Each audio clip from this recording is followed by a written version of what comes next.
أعوذ بالله السميع العليم من الشيطان الرجيم. بسم الله الرحمن الرحيم. الحمد لله ثم الصلاة والسلام على نبينا محمد وعلى آله وصحبه ومن والاه وبعد. السلام عليكم ورحمة الله وبركاته. إخوة الكرام, baada ya kumshukuru Allah jalla jalalu na kumtakia rehema na amani kipenzi cha umma mtume wetu Muhammadin sallallahu alayhi wasallama, tunaendeleza maudhui zetu biidhnillahi tabaraka wa taala, alfursatu dhahabia fi shahri Ramadhan almubarak. Hii ni fursa ninakupa ndugu yangu mpendo mtazamaji, tena fursa ya dhahabu ndani ya mwezi huu wa Ramadhani. Alfursatu lam tataawad, fursa hii huenda usipate tena.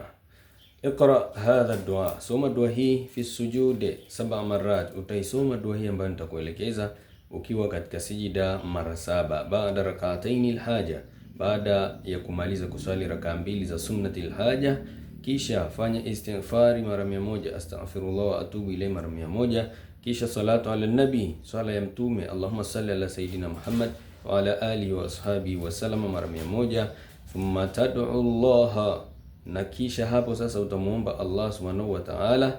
Wa anta sajidun, utasujudu tena kwa mara pili, lakini hii sijida ya mara pili itakuwa ni ile sijida ambayo haupo katika swala, yani uko nje ya swala, utasujudu kisha utaomba dua ifuatayo biidhnillahi tabaraka wa taala.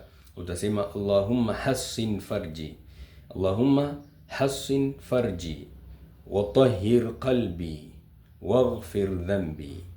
Maneno matatu haya, Allahumma hassin farji wa tahhir qalbi waghfir dhanbi. Utaisoma hii dua 7 marati, mara 7.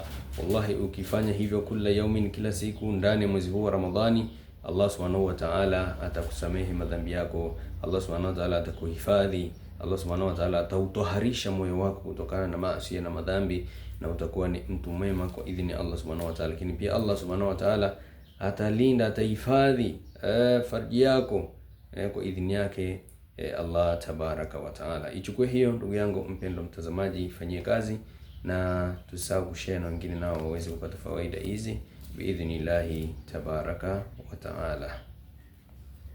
Wallahu a'lam. Assalamu alaykum wa rahmatullahi wa barakatuh.